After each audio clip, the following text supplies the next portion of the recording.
That's awesome. And it still looks good on screen because you just don't know, because sometimes there's a quick scene, and you can get away with these things. Exactly, if it's a quick shot. You give me a flashback, though, to my childhood, because one of the very first things I used to do was make up my own homemade, effects, blood effects and stuff. That was one of the first things I did. Yeah. And I used to get my brother, he had a camera, so I used to get him to take photos of me with my face all beaten up. I'd do my own makeup, so...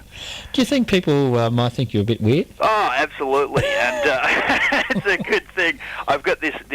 My saying is, if you're not doing something different, you're not doing anything at all. Yes. So it's good to be different. It's good to be weird. It's good to be. I mean, and I think also, any publicity is good publicity, John. Oh, that's so I'm told. So I'm told, I got into a spot of controversy myself, which I can't mention on air. Okay. But my co-producer said, well, all good publicity is good publicity, bad or whatever. And I'm thinking, maybe. Basically, with this movie, The Tomboys, it's a long feature film? Yeah, it's I think just shy of 90 minutes. So that's deemed full length, although in Australia anything over 70 minutes is deemed a full length feature. We've got JB Hi-Fi, and I believe we've just got Sanity as well. So we're kind of going to break through to all the major stores.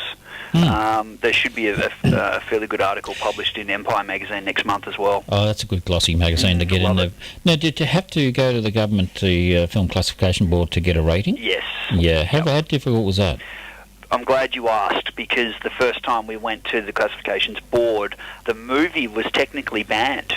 And we had to cut out certain scenes or really shots to bring it down to an R rating, if you can believe that. So it's ended up with a rated R, high-impact sexualised violence. So what did they say? Initially they saw an R+.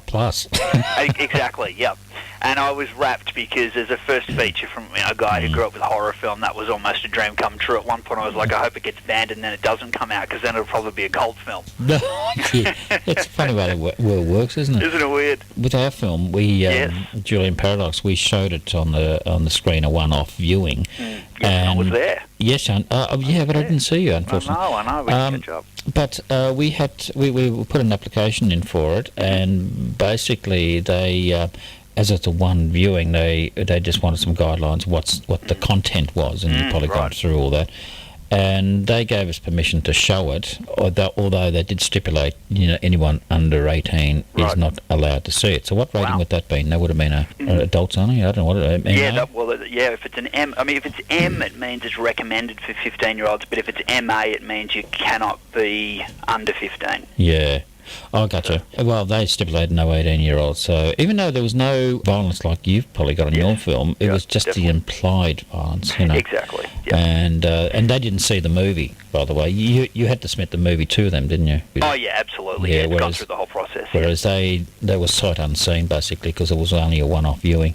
Well, it's interesting you mentioned that, because as part of the Melbourne Underground Film Festival, which Tomboys did screen in as well, there were a few shorts that got banned this year where the classifications board wouldn't allow them for public viewing, because if you're actually going to get it rated, of course, we're talking a little bit of money, and to do that then might mean, a re-edit of your film. And so for shorts, for example, obviously hard to get a short released, so, they opted out, I think.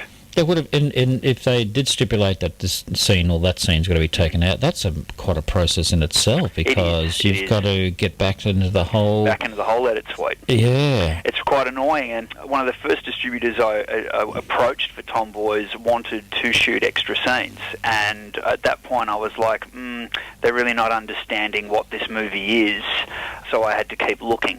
And I mean that happens quite often.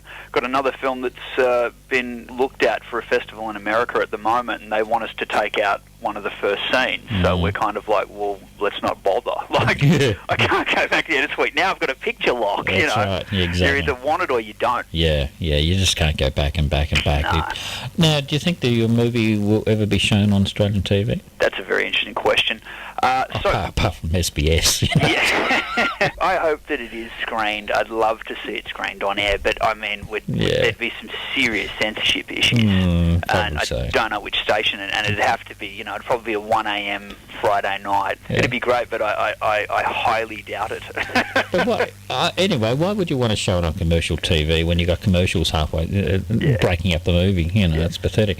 You've got a website now, haven't you? Yes, we're at www.tomboysthemovie.com, and there's a trailer on there you can have a look at as well. Yeah. That's it. And like you said, it'll be in the shops on the 16th of October. A DVD. It should be in the retail, and the retail and rental. So it might pop up in the odd video store. I'm not too sure yet. Okay. We'll see how that goes. All right, put that in your diary, folks. Why not? Thanks, John. If you're in the horror genre stuff. What are you working on now?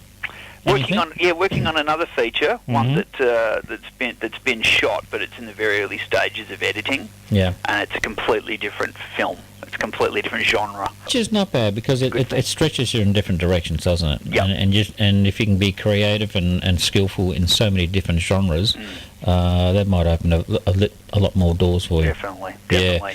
Nathan, great pleasure. Good on you. Catch you next time. Okay. Thanks, All right. Bye. That was Nathan Hill, film director. Let's hear some music. Listening to 3MDR Shakedown program.